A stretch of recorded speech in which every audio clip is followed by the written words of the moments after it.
De acuerdo a la organización internacional Frontline Defenders, la violencia en Chihuahua, tan solo en Chihuahua, produce una cantidad de asesinatos mucho mayor que en países como Afganistán, 97% de los cuales permanecen en impunidad. En este contexto, Lucha Castro y sus compañeras y compañeros del CEDEM permanecen en pie de lucha en protección de los derechos humanos. Y el día de hoy, en Luchadoras, nos acompañan para hablar de la presentación de la novela gráfica sobre lucha y la lucha del CEDEM. Estamos en Luchadoras, comenzamos.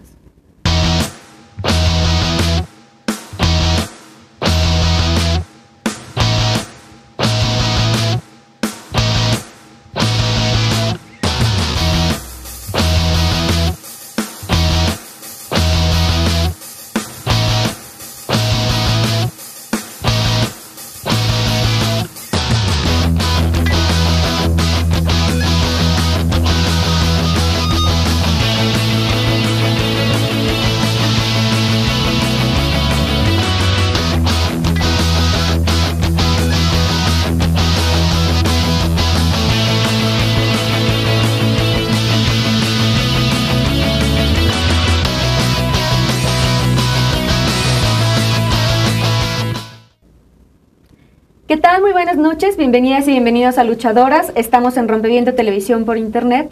Yo soy Lulú Barrera y el día de hoy tengo mucho gusto de estar aquí con Lucha Castro. Bienvenida, Lucha, ¿cómo estás? Muchas gracias a ti, Lulú. Muchas gracias a Rompeviento por esta oportunidad. Y también con María San Martín, de Frontline Defenders. Hola, buenas noches, gracias.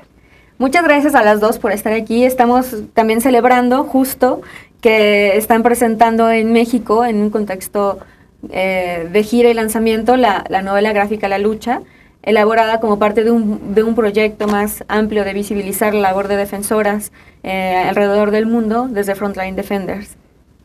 Y bueno, para comenzar quisiera justo pues comenzar contigo, Lucha, que eres un icono de la lucha por los derechos humanos en México, específicamente en Chihuahua y en Ciudad Juárez, en un contexto adverso marcado por la violencia de hace muchos años. Y en realidad quisiera yo retomar un enfoque que la novela gráfica nos aporta, que es un enfoque muy personal. La novela inicia con una carta tuya platicando de lo que te mueve y además del pasado, de tu pasado personal dedicado a otro tema totalmente de trabajo, y algo pasó que te llevó a involucrarte en la defensa de las mujeres. ¿Qué te llevó, Lucha, a comenzar a trabajar en los derechos humanos? Bueno, mira, desde luego que mi historia personal se vio afectada en asuntos de carácter índole. Yo era una empresaria de la perforación de pozos, además estudié leyes, y entonces de alguna manera empecé también a estudiar teología, soy teóloga. Entonces empezó el problema ahí en Chihuahua cuando ustedes recordarán el 94 con el problema de la cartera vencida, y empezaron mucha gente a tener problemas económicos brutales y empezaron a perder el patrimonio. Y yo en ese momento me puse yo desde antes estaba pensando como en qué quería gastar mi vida, ¿no? Y me involucré en el movimiento barzonista, en el Barzón, y sin quererlo me convertí en líder del Barzón, porque este movimiento inició en el campo, después se viene a la ciudad, y en la ciudad fundamentalmente estaba el bastión fuerte del Barzón, eran mujeres muy legitimadas porque estaban luchando por su vivienda, de todas las clases sociales, y entonces ahí empezamos a vislumbrar el tema de la violencia, porque muchas mujeres sufrían violencia a partir de los problemas de las deudas bancarias, porque nadie reconocía que era un problema estructural, y entonces echaban la culpa, la responsabilidad a las propias mujeres, decían, bueno, es que tú gastas mucho, es que no administras bien, etcétera, y entonces estaba subyaciendo la violencia. Entonces nos dimos, yo en ese momento por supuesto que no tenía introyectado yo el derecho a la vivienda digna, sino simplemente estaba tratando de sobrevivir. Y así empecé ese activismo, luego después, cuando empiezan a hacer lo que se llamaba las muertas de Juárez, que después nosotros... Los feminicidios. Bueno, en ese momento eran las muertas de Juárez porque no teníamos el bagaje que nos dio el feminismo para entender el feminicidio en un contexto antropológico más amplio, etcétera. Se hablaba de las muertas de Juárez y entonces con mi formación de abogada algunas madres me buscaron y empecé a ser su abogada y empezamos a documentar los casos de violaciones a los derechos humanos. Después, te lo cuento muy rápidamente, nos dimos cuenta de que había sobrevivientes de la violencia y entonces formamos en el 2005 el Centro de Derechos Humanos de las Mujeres, que es también como otra historia, ¿no? Entonces están cumpliendo entonces 10 años. Sí, cumplimos 10 años. Y bueno, es así como desde chica tuve por supuesto, esa inquietud, pero fue ya en la edad adulta cuando de lleno, estoy hablando de hace 20, 25 años que estoy en esto formalmente. Y bueno, también algo que la novela nos aporta es como una imagen muy vivida de la atmósfera de Ciudad Juárez. Hay algunos acontecimientos, algunas viñetas en la historia que te hacen ver como el ambiente de violencia grave que se vive cotidianamente, ¿no? Por ejemplo, en algún momento el narrador dice, este día ya se habían registrado 5 asesinatos en las calles aledañas, ¿no? O por ejemplo, se truena una llanta y todos se asustan y piensan que había sido una explosión, ¿no? Por ejemplo. Entonces, cuéntanos también un poco sobre este contexto y más trabajando ya tantos años en Juárez, si esta ha sido una descomposición progresiva o ha sido ya un clima sostenido desde hace muchísimos años. ¿Cómo lo has visto? ¿Se agrava con la guerra contra el narcotráfico? Sí, bueno, mira, yo quisiera comentar un poco en el tema del feminicidio. Bueno, una de las cuestiones estructurales tuvo que ver con la salida masiva, la entrada de las maquilas en forma masiva a Ciudad Juárez, en donde sin responsabilidad social las mujeres, estas empresas transnacionales empezaron a contratar la mano de obra femenina, porque bueno, es más barata, como siempre, y entonces desplazaron pues a los hombres en la función cultural de ser proveedores. Esto significó pues una serie de situaciones de venganza, porque los hombres se tuvieron que quedar en casa, y ya sabes que ellos nunca, nosotros sí brincamos al mundo laboral, pero ellos nunca brincan al ámbito doméstico. Entonces empezaron ahí los conflictos, y además especialmente porque Ciudad Juárez es el paso de la droga, es el principal lugar en donde está el trasiego de la droga a Estados Unidos. Y si Estados Unidos, que tiene el 5% de la población en el mundo y el 60% de sus consumidores son drogadictos, obviamente esa demanda pues ha hecho que este tráfico sea terrible. Y ese tráfico de drogas, que también es tráfico de armas, ahora que nos vendieron la idea de que había que teníamos guerra contra los narcotraficantes, pues también se convirtió en un asunto de trata de personas. Claro. Entonces, todo eso, y la situación fundamental es la impunidad, ¿no? El hecho de que las mujeres sean consideradas como mercancía desechable, desde que las empresas las desechan también por el tema de las maquiladoras. Entonces, ese concepto, esa cuestión cultural de concebir hacia las mujeres y la impunidad y el patriarcado, todo eso ha hecho que Ciudad Juárez sea una situación fundamentalmente difícil para las mujeres. Y además, ahora en este contexto se agrava, porque nosotros vivimos lo que dice Frontline, es cierto. Nosotros vivimos en el estado de Chihuahua en un conflicto armado. Cuando en el 2010 tuvimos la tasa de mortandad más importante de todo el planeta, significa entonces que estuvimos en una situación de guerra. Ese conflicto armado, entre comillas, no es considerado con la comunidad internacional. Eso es grave, porque cuando la comunidad internacional reconoce, le da el estatus a una población, la población civil, tiene alguna protección. Se habilitan algunos otros protocolos. Sí, algunas cuestiones, protocolos, etcétera. Aquí no. Y esa situación de excepcionalidad que vivimos se vio agravada porque entonces mandan aproximadamente 10,000 hombres armados, entre militares, etcétera. pero ellos llegaron sin su pareja sentimental. Entonces no hubo una política pública para decir qué iba a pasar con esos hombres cuando tuvieran necesidades sexuales en un lugar como Ciudad Juárez. Bueno, y además con las prácticas que ya conocemos de y lo más grave actualmente, déjame decirte, militares. Lulú, es que ahorita los delitos de alto impacto para el Estado son, y los índices de medición del Sistema Nacional de Seguridad son el secuestro, el robo, la extorsión.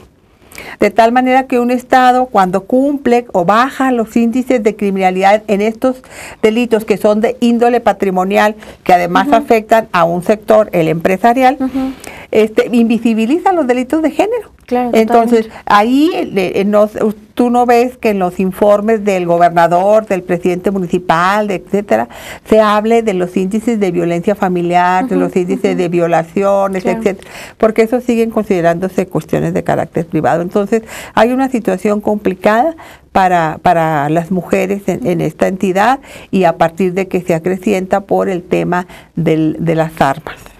Y en este contexto, por ejemplo, y teniendo un panorama también global de trabajo en Frontline Defenders, ¿qué es lo que les conduce a pensar en inaugurar como esta serie de novelas basadas en la experiencia de Juárez? ¿Y cómo ven el caso de Chihuahua, de Ciudad Juárez, y en sí la situación de los defensores y defensoras en México en comparación a otras regiones del mundo?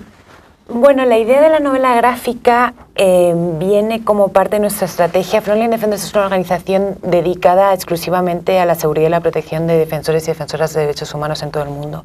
Y una parte de ese trabajo es utilizar la visibilidad y las campañas como estrategia de protección para incrementar la seguridad de los defensores, por tener más atención sobre los casos, por haber una mayor visibilidad de las luchas y también de las situaciones de riesgo a las que se enfrentan los defensores. Pero muchas veces es difícil encontrar formatos que sean accesibles y que puedan llegar a un público más amplio, que no estemos solamente hablando en nuestros círculos de derechos humanos, o que sean informes o reportes un poco más difíciles y con un lenguaje más sofisticado, más críptico a veces, más técnico, ¿no? Y más en unas áreas en las que estamos acostumbrados a movernos, ¿no? Y la novela gráfica pues fue una idea de Adam Shapiro, nuestro jefe de campañas, para un poco representar las historias de una forma más empática y que pudiese llegar a nuevas personas, a las nuevas generaciones además. Y se eligió el caso del CEDEM y de Lucha y de Chihuahua. Llevaba Frontline Defenders trabajando con el CEDEM durante muchos años y siguiendo el caso y siguiendo la evolución que se estaba volviendo más y más preocupante en Chihuahua. Y unos grandes admiradores además del trabajo que se estaba desarrollando ahí de los defensores que conocíamos bien. Pero se eligió el caso también no solo para dar un reconocimiento a la labor del CEDEM y de Lucha Castro y de las demás compañeras, sino porque muchas de las estrategias de represión que se están dando, de los riesgos a los que se enfrentan los y las defensoras allá, se reproducen en muchos otros lugares. Son también representativos sus casos de las situaciones en otros países de Centroamérica, de Sudamérica y del resto del mundo. La idea de la novela gráfica es que se pueda entender mejor en otros ámbitos y hacia otro público qué significa ser un defensor, qué significa en ciertos contextos enfrentarse a estos peligros por el trabajo en el que uno cree y por el trabajo de derechos humanos, animar a otras personas a movilizarse en defensa de los defensores y en defensa de los derechos humanos, y que se entienda también en otros contextos como hay paralelismos. Bien, vamos a hacer un corte y volvemos para platicar justo por qué es necesario visibilizar. O sea, ¿qué está pasando que en los contextos locales no se está dando el lugar o se está atacando? ¿Qué contexto está habilitando que no sea visible ya el trabajo de los defensores? ¿Y por qué es necesario invertir para visibilizar y para proteger? Estamos en Luchadoras, estamos con Lucha Castro y Frontline Defenders. Regresamos ya.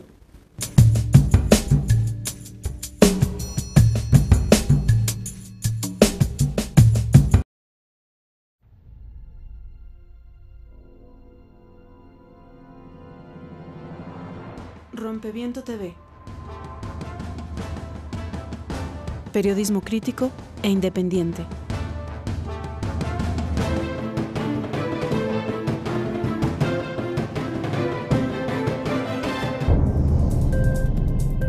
Mirada crítica. Noticiario conducido por Héctor Javier Sánchez, dedicado al análisis de las noticias más importantes.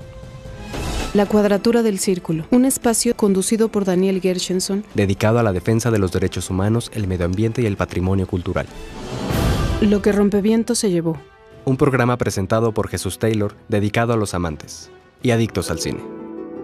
De este lado, periodismo desde abajo, desde la cercanía con los procesos y movimientos que marcan nuestro tiempo. Conduce la periodista Blanche Petrich. 0 decibeles. Programa que registra los sonidos y píxeles de la escena musical contemporánea. Conducen Luis Cortés y Santiago Flores. Perspectivas. Programa de entrevistas conducido por Ernesto Ledesma sobre la situación política y social dentro y fuera del país. Serapaz. Un espacio para el análisis de las luchas sociales y los procesos de paz en México. Conducen Pablo Romo, Alberto Solís y Citlali Hernández.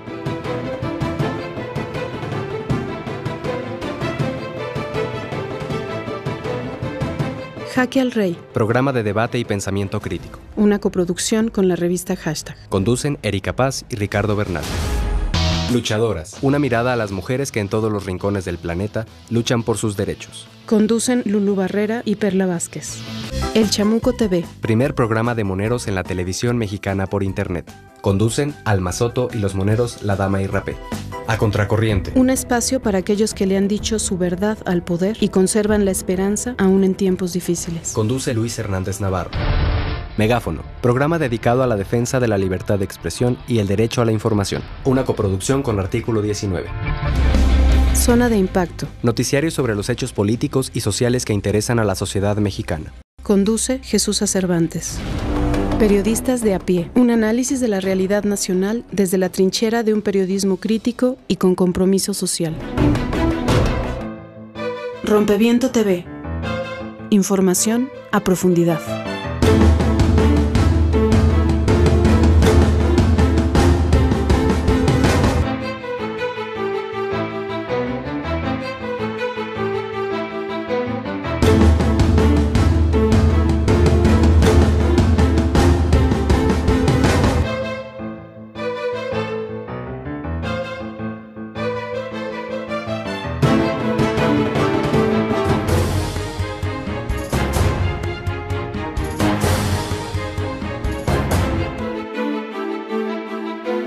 Rompeviento TV rompe fronteras y llega a Oregón y California. Rompeviento TV. Por el derecho a informar y ser informados.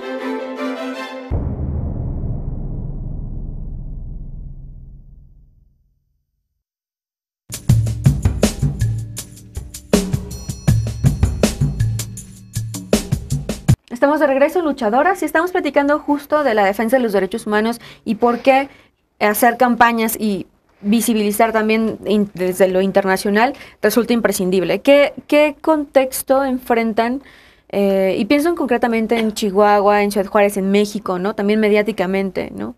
¿Qué contexto enfrentan los defensores? Que su trabajo está siendo no visible o deslegitimado, o no se habla de él. O sea, ¿cuáles son? ¿Por qué es necesario que existan estrategias de visibilización? Pues encontramos en México y en la región que hay una estrategia muy fuerte de desacreditación en los medios de comunicación, por ejemplo. Es una forma también de intimidación del trabajo de las defensoras y los defensores, de manera que el público en general tiene una visión del trabajo que se hace, que los defensores hacen muy negativa, ¿no? Hasta con tendencias hacia la criminalización y teniendo casos criminales en contra de ellos fácticos, ¿no? Y en el caso de las defensoras, además, el trabajo de las defensoras está muy invisibilizado a muchos niveles, ¿no? A nivel social, pero incluso dentro de los movimientos, a lo mejor, o dentro de las organizaciones, el papel de las defensoras es menos visible, está menos reconocido, y entonces por eso tratamos de que haya un mayor reconocimiento de la labor de las defensoras. Eso fortalece los movimientos, puede animar a otras personas a involucrarse en estos trabajos, pero además cuando hay una mayor atención sobre una lucha, sobre unos casos, creemos que eso tiene un efecto desincentivador de los ataques. Cuando hay una atención mediática o una atención internacional o a nivel local sobre un caso determinado y sobre el nivel de riesgo al que se está enfrentando esa persona por el trabajo al que hace, el coste de atacarles se incrementa, ¿no? Entonces, como estrategia para la protección y de seguridad es también importante. Y nosotros empezamos nuestro trabajo de campañas por eso, por consultas con defensores de derechos humanos que encontraron que era un trabajo que podíamos empezar a mirar. Sí. Vamos a ver si les parece un video promocional de la novela y regresamos para seguir platicando acerca de lo que implica ser defensora de derechos humanos en un contexto de riesgo como el que has vivido, Lucha, y que también narras al inicio en tu carta de introducción. Vamos a ver el video y volvemos.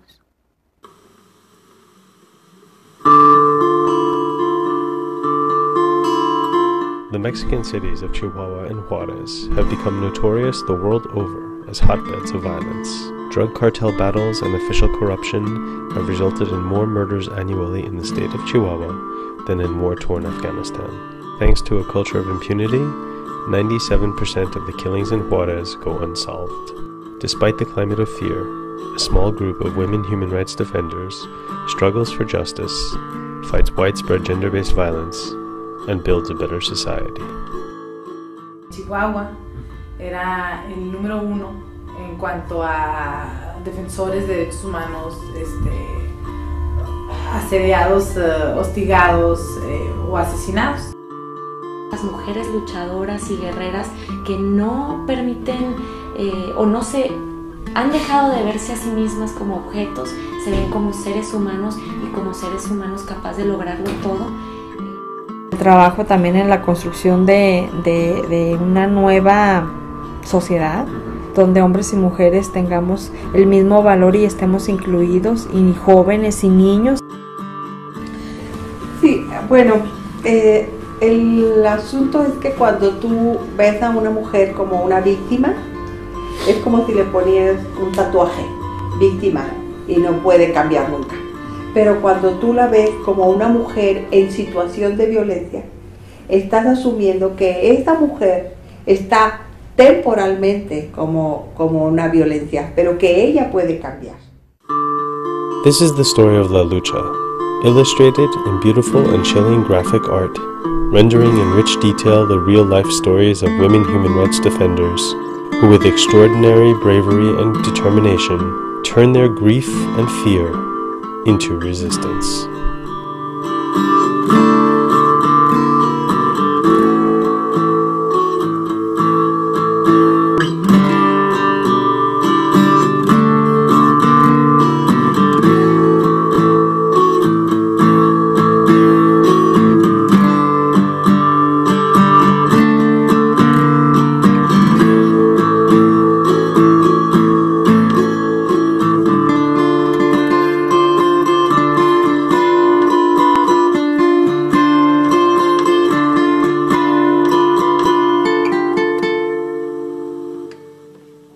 ¿Cómo convertir el miedo en lucha, ¿no? Justo, así cierra el video.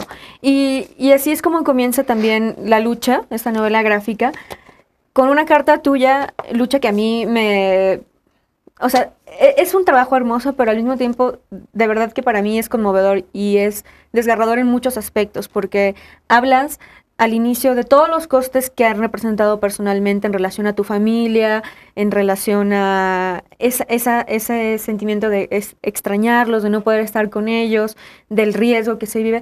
¿Cómo convive esto con al mismo tiempo esa esperanza que te mantiene, ¿no? Esa que te da el impulso de seguir en esto?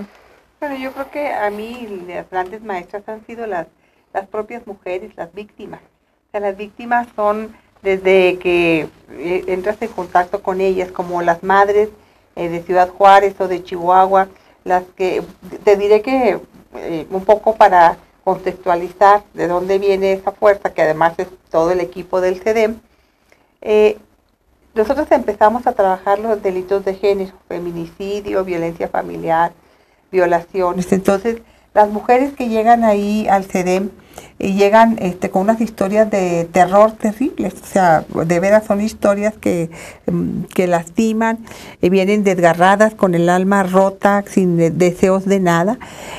Y cuando llegan ahí empiezan con un proceso que nosotros le llamamos de empoderamiento. Y entonces ellas empiezan a descubrir todas esas, y bueno, con redes específicas, ¿verdad? Y empiezan y ellas son las que tienen esa fuerza, a veces por ellas mismas, por sus propias hijas, y empiezan a la metamorfosis. Estábamos en eso. Cuando llega la guerra, empezaron a llegar las hermanas, las hijas, las esposas de los desaparecidos forzadamente. Y entonces ya teníamos también la experiencia en Ciudad Juárez, porque son las madres las que recorren el desierto, las que buscan, las que por lo mismo pegan un volante, que hacen un periódico mural, etcétera, que son las investigadoras. Entonces esas mujeres han trastocado, han cambiado su tragedia personal en esperanza para otras, porque se convierten en activistas. Entonces de esa manera tú empiezas a encontrar a estos seres humanos excepcionales, y la columna vertebral de nuestro trabajo en el CEDEM son las propias víctimas, ¿no? Son ellas las que luego, cuando pasó el tema de estas desapariciones que iniciaron, pues nosotros no teníamos experiencia en qué hacíamos con estas, estábamos como muy enfocadas al feminicidio, a la violencia de género, y entonces dijimos, bueno, pues así como el gobierno va y busca a ver dónde hay buenas prácticas en Colombia, veamos dónde encontramos qué hacer para acompañar a estas víctimas de violaciones a los derechos humanos.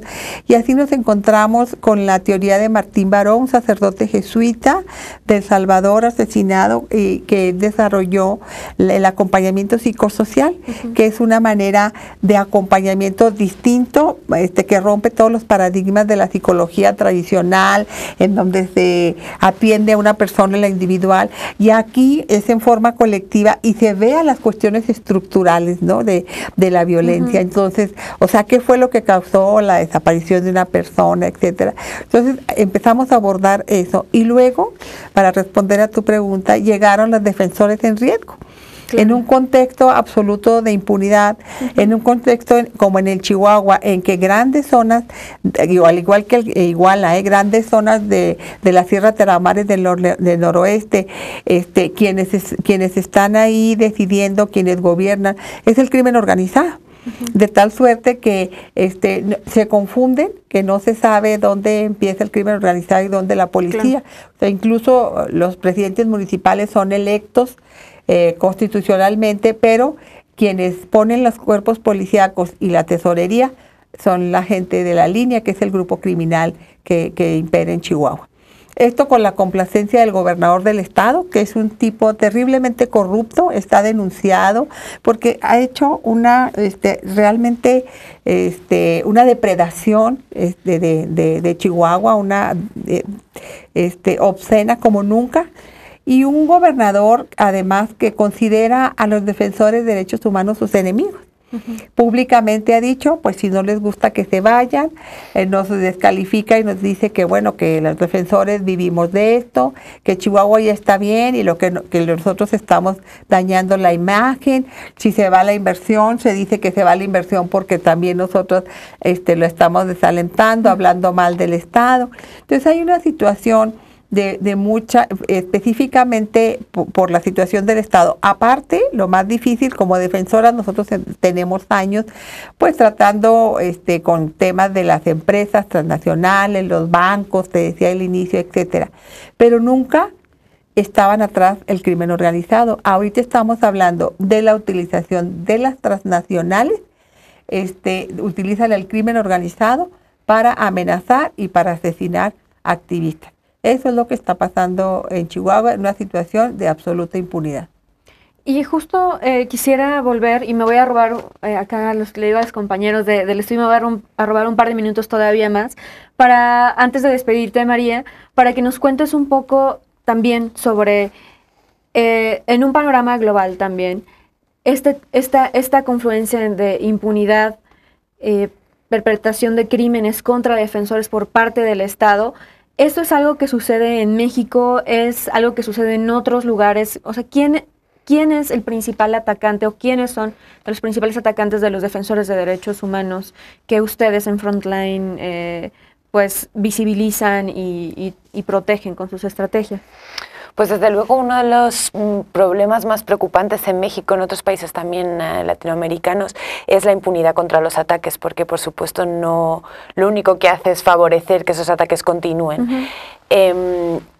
En México, el contexto mexicano es especialmente complejo y complicado, y esto lo hemos aprendido todos estos meses y años trabajando con Lucha porque los ataques no solo vienen de agentes públicos y del Estado y de una forma directa como en otros países en los que se escarcela directamente a los defensores, sino que la confabulación entre grupos armados y el crimen organizado y las fuerzas de seguridad del Estado en contra de los defensores y de todos aquellos que están denunciando esta situación de impunidad, de ataques, de agresiones, de víctimas, de los números desaparecidos que cada vez tienen más visibilidad internacional, hacen que el contexto sea muy complicado. La corrupción esconde mucho los crímenes y la impunidad no trae justicia y no limita el número de ataques que están sufriendo los defensores. Esto ocurre en otros países como Colombia, Honduras, que con México son los países muy por encima de la media en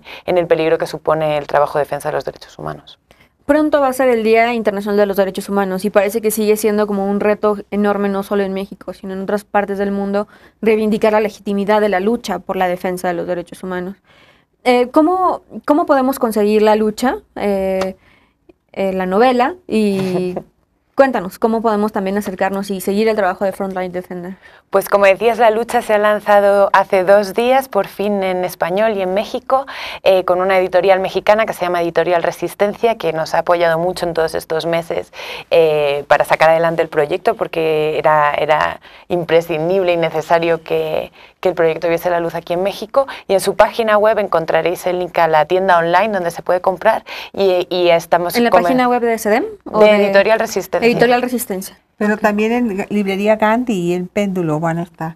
Perfecto. Sí, están ahora mismo trabajando en la distribución en todas las principales librerías de México y estaremos nosotros también compartiendo los links para compra y animamos a todo el mundo a que nos ayude en la difusión de estas historias, porque ese es el objetivo, ¿no? Que esta narrativa y estas narrativas alternativas lleguen al mayor número de personas posibles y a los que a lo mejor no están tan acostumbrados a conversar con nosotros sobre estos temas. Perfecto, pues muchísimas gracias, María, por haber estado acá también con nosotras. Te despedimos temporalmente porque se une con nosotras Siria en un momento más, también de SEDEM y El Barzón, en Chihuahua. Estamos en Luchadoras platicando sobre la lucha de Lucha Castro y la novela que recientemente Frontline Defenders, novela gráfica, acaba de lanzar. Regresamos ya, no se vayan.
Estamos de regreso en Luchadoras y bueno, ahora también le damos la bienvenida a Siria Solís. ¿Cómo estás? Muy bien y muy contenta de estar aquí con ustedes en compañía de Lucha, ¿verdad? Aquí platicando. Y nos da mucho gusto tenerte aquí porque también nos puedes ayudar como a ampliar un poco otro ámbito, ¿no? Otra visión también del trabajo que hacen por luchar por el territorio en Benito Juárez, en el Ejido. Pero quisiera volver un poco para unir el trabajo de defensa y del riesgo que se vive también por la defensa de los derechos humanos con otra historia que está aquí en la lucha contenida, que es la historia de Marisela Escobedo. Y bueno, y de su familia también. Me parece muy impactante también la historia muy concreto después de Juan Fraire, su hijo, que se narra en la novela, sale del país después de ser también víctima de varias amenazas de muerte y busca asilo político en los Estados Unidos y permanece en detención. ¿Nos puedes contar un poco, Lucha, también sobre el caso de Juan y lo que representa y cómo es también emblemático o ejemplifica pues ¿cómo decirlo?, las situaciones a las que los defensores se ven orillados a recurrir ante este contexto de amenazas tan graves?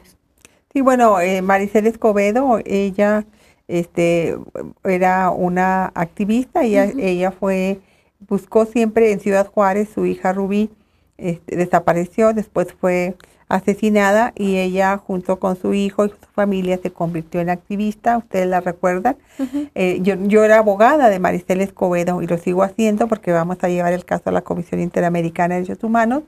Cuando ella está asesinada frente al Palacio de Gobierno, después de que le pedimos protección al presidente de la República y al fiscal general y se negaron a hacerlo, entonces en ese momento cuando están en el funeral de Marisela, empiezan de nuevo a demandar, a amenazarla, ella y su familia, y tienen que huir a Estados Unidos. Ahí forman una organización que se llama Mexicanos en el Exilio, en El Paso, Texas, en donde el abogado Spector y Sandra, son dos excelentes activistas también, radicados ahí, les dan albergue y les empiezan a hacer el proceso de extradición. Y bueno, ellos hasta la fecha han liderado, son uno de los líderes principales, porque en Ciudad Juárez, después de todo el tipo de violencia y en Chihuahua, muchísimos mexicanos chihuahuenses, ante la falta de protección del Estado, se tuvieron que ir obligados a estar. Y este libro justamente habla del caso de Marisela, habla del caso de Josefina Reyes, en donde a toda su familia prácticamente se la asesinaron por ser una activista que denunció todas las arbitrariedades de los militares.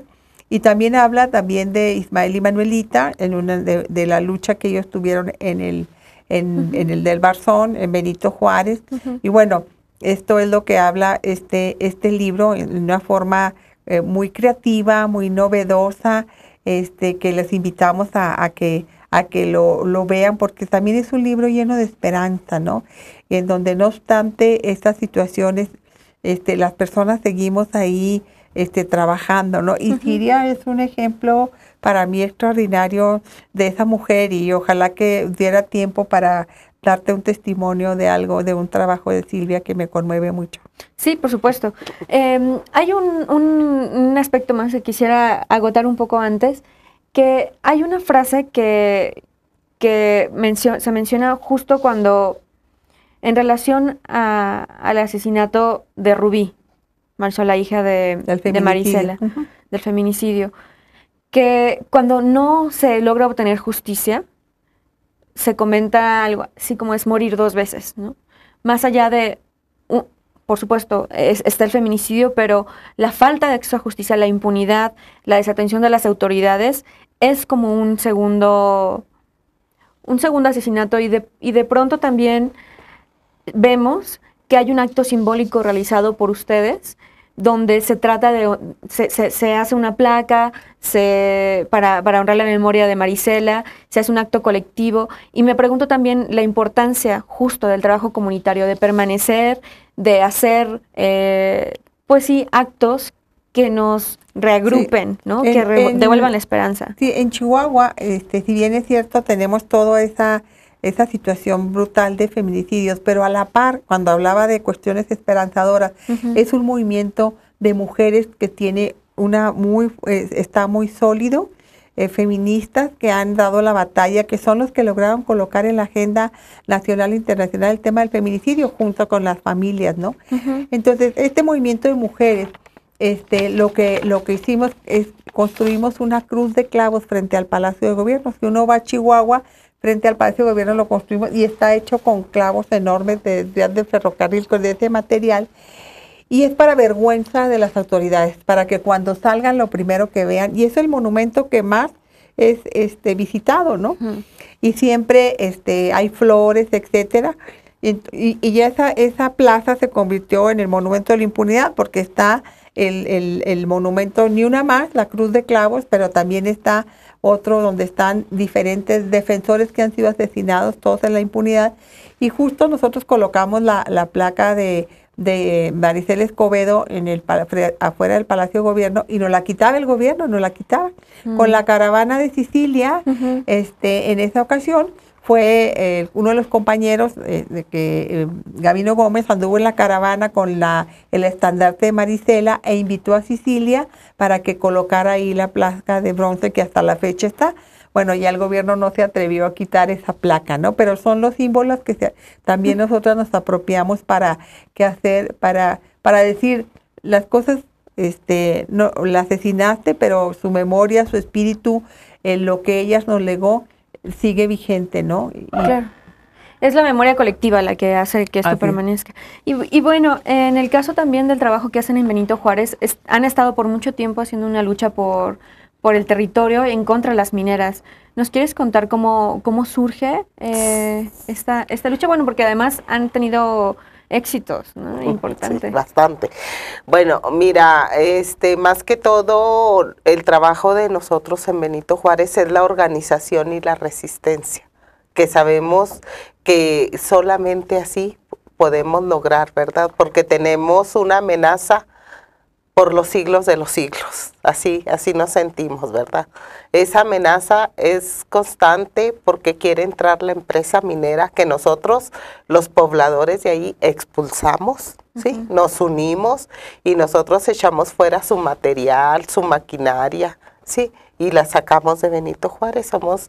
Pues nos han dicho, ¿verdad?, que fuimos el primer pueblo que hizo eso en contra de una compañía minera y que nos debe de llenar de orgullo, ¿no? No te voy a decir que no tenemos miedo, constantemente tenemos miedo, pero aún así seguimos adelante. Perdimos 2 compañeros que nos pueden mucho. Año con año el pueblo los recuerda, ¿verdad? Les hace su conmemoración, pues. Tratamos de educar a los niños, a los jóvenes en valores para que ellos quieran a su pueblo, lo valoren a las primeras personas que llegaron ahí, de cómo vivieron, cómo fundaron el pueblo. Para nosotros es muy importante ese valor que tengan los jóvenes y los niños, porque sabemos que estamos heredando nuestra lucha. Sí, así es como nos hemos organizado las mujeres de Benito Juárez y logramos, ¿verdad?, con exposiciones de fotografías antiguas, de cómo fue nuestro pueblo, quiénes fueron nuestros antepasados. Y ese sinnúmero para nosotros, hicimos el memorial de nuestros compañeros de Ismael y de Manuelita, ahí enfrente de las oficinas del comisariado ejidal. También es un monumento que pues para nosotros es la grandeza, ¿verdad?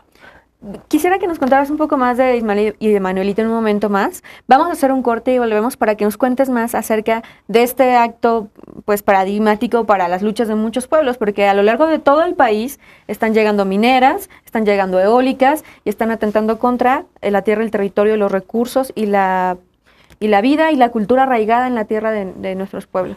Estamos en Luchadoras, regresamos ya.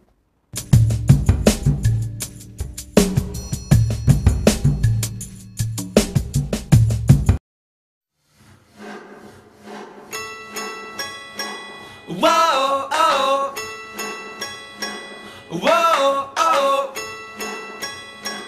Whoa, oh. I've been thinking about the books that she sent me. Took a while for me to read them all and type up a letter in response to the package. I bet you think that you can fly me like a kite. I'm scowling like a lonely pet, I must admit. I've been growling since the day we met. My neck is sore, my neck is sore. What's up with that? Whoa, oh, oh, oh. Ba, ba, ba, ba. Whoa, oh, oh, oh. Whoa, oh, oh, oh. Ba, ba, ba, ba. Whoa, oh. Whoa, oh. That's cool, I guess. That's cool, I guess. What's up, you guys? Whoa, oh, oh, oh. Ba, ba, ba, ba. Whoa, oh, oh. Whoa, oh, oh, oh. Ba, ba, ba, ba. Whoa, oh. Whoa, oh, oh.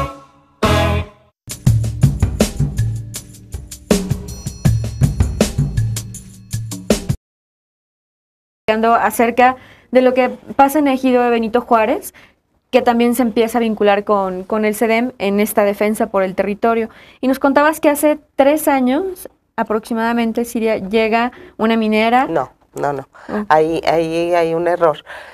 La minera tenía 5 años ya haciendo labores de exploración en el ejido Benito Juárez. Ahí la gente, los habitantes de Benito Juárez, no sabíamos lo que significaba la minería, ¿sí? Entonces, cuando la minera le pide al ejido que la acepte, ¿verdad? Para que le den su cambio de uso de suelo. Entonces es cuando los compañeros dicen, bueno, ¿y por qué va a entrar una minera? Y todavía aún así no sabíamos el daño que ocasionaba la industria de minería.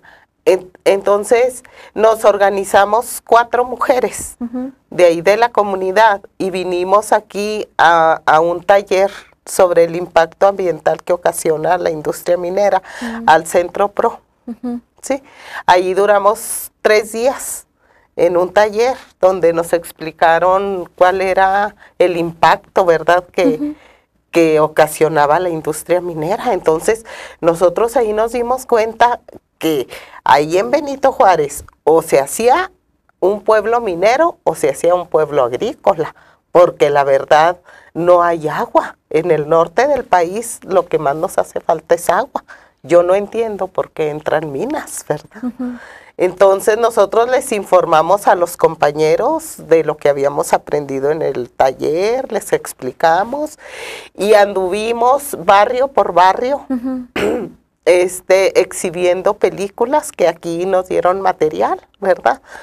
Pues para sensibilizar acerca de las consecuencias. Sí, a las personas lo que podía pasar, porque como te digo, era un tema desconocido para nosotros. Haz de cuenta que son como unos asesinos que entran de noche y tú no sabes lo que van a hacer. Y no hay información y la manejan. No, porque jamás ahí cerca no hay ninguna mina, o sea, y no entonces, sabíamos. También ustedes lograron convocar una asamblea ejidal. Sí. Que tomó además una decisión muy relevante. Sí. Cuéntanos un poco. Sí, por unanimidad, ¿verdad? Ya después de que asesinan a nuestros compañeros, sí, por unanimidad se hace una asamblea ejidal donde se toma la determinación, por unanimidad, de poner un candado de 100 años, donde no se va a hablar de minería ni nada, ¿sí? O sea, ese tema está agotado en Benito Juárez. Sí. Más adelante se nombra al comisariado ejidal, también para reforzar ya era cambio de comisariado ejidal. Y para mí fue algo enternecedor, ¿verdad? Ver que los hijos llevaban a sus padres en brazos para que votaran, porque necesitábamos tener comisariado ejidal, que estuviera en contra de la minería. O sea, ese es nuestro único recurso, aparte de los derechos humanos, que nos han acogido y nos han brindado una protección que no tiene precio para nosotros, pues. Entonces, los hijos llevaban a los señores en brazos, o las señoras ejidatarias iban con su andador o en silla de ruedas a dar su voto. Entonces, es lo que te digo, nosotros necesitamos que los jóvenes y los niños vean eso, sí, que lo valoren, porque es una lucha sin cuartel y por los siglos de los siglos. Y bueno, sí. Nos contabas justo de los casos de Ismael y de Manuela, que fueron compañeros suyos, que también fueron defensores de derechos humanos. ¿Qué pasó con ellos? Bueno, a ellos, a partir, ¿verdad?, de que sacamos a la industria, a la mina, de ahí, a la minera, pues los asesinan, ¿verdad? Son un matrimonio, el miembro activo del Barzón, la compañera pues también barzonista, pero además era maestra de la comunidad. Entonces pues fue algo muy sentido, ¿sí? Porque la verdad que no tenían que haber llegado a tanto. Sí, entonces ya de ahí es cuando la comunidad dice, pues aquí no entra la mina, y no entra, y a costa de lo que sea, ¿verdad? Estamos dispuestos a dar la lucha y a topar donde tope. Porque si ya ellos van adelante, pues qué más da que los demás lo sigamos, pues. Bueno, definitivamente fue como una fuerza organizadora también. Sí. ¿Cómo nos contabas un poco también, fuera del aire, que también esta organización, lo que ha detonado es también la identificación de otras problemáticas sociales, por ejemplo, la violencia contra las mujeres en la comunidad, en la que también te has involucrado también desde el CEDEM?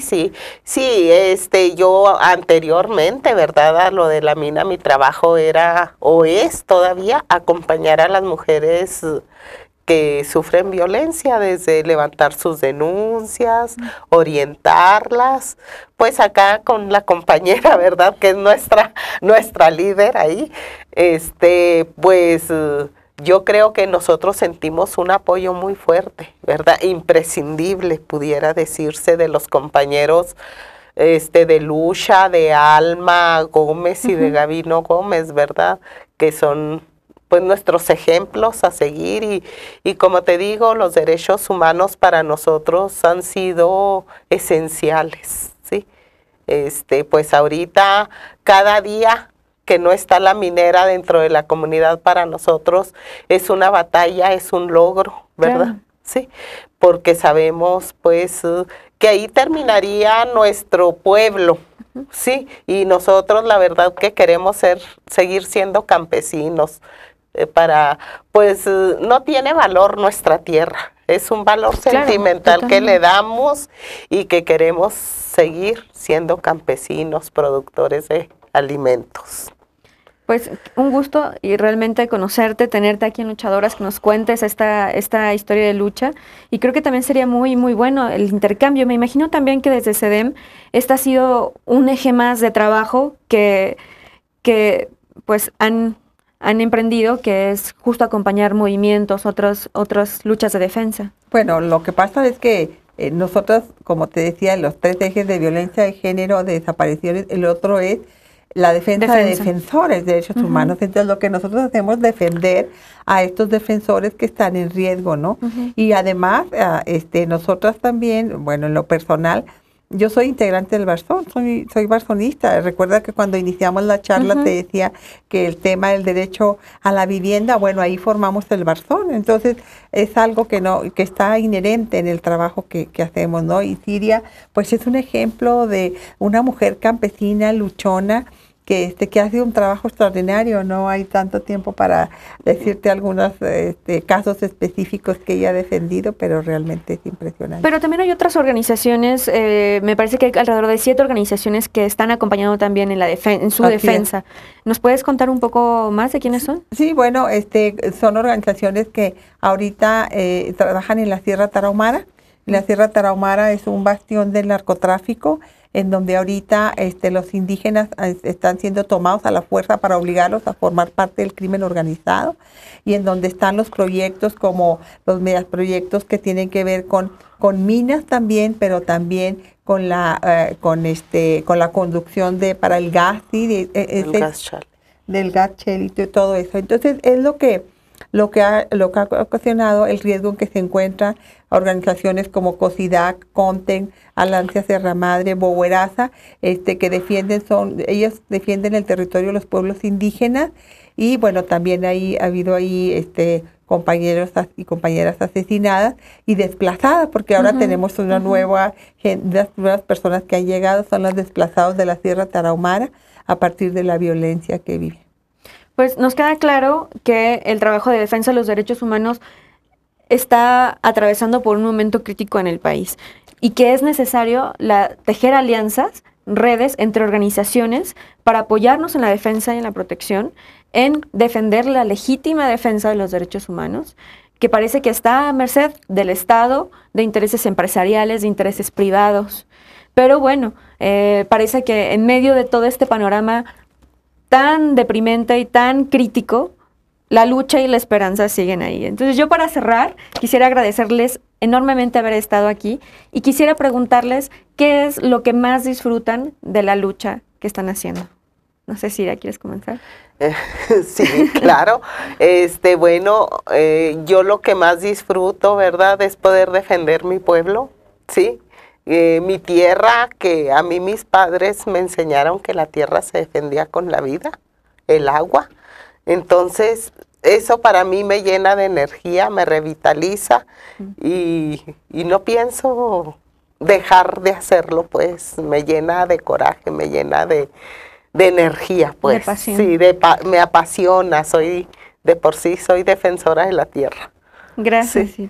Lucha. Bueno, pues imagínate, con una silla que está llena, pues imagínate, eso es lo que yo decía, ¿verdad? Este ejemplo de estas mujeres son las que a mí me hacen seguir adelante. Y lo que más me gusta de mi trabajo ahorita en el CEDEM es que hay un semillero de jóvenes. O sea, tenemos un filón de oro ahí, por decir, perdón por hablar de oro como de mina, pero es una manera de decir así figurada, ¿no? Cómo ahorita esas jóvenes que llegaron al CEDEM, de esas defensoras, estamos hablando alrededor de 20 compañeras que están ahorita con la camiseta bien puesta, que trabajan, las abogadas, las psicólogas, las compañeras de comunicación, o sea, todo este equipo extraordinario del CEDEM, que es lo que nos hace decir, bueno, ya con la tercera edad, en donde estamos, finalmente algo debimos hacer bien. Pues echa semillas.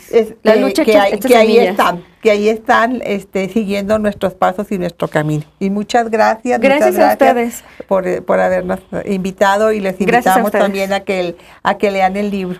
Pues muchas gracias a ustedes por sintonizarnos. La lucha, ya les estamos diciendo en redes sociales cómo adquirirla. Quédense en Rompeviento, esto fue Luchadoras. Hasta la próxima.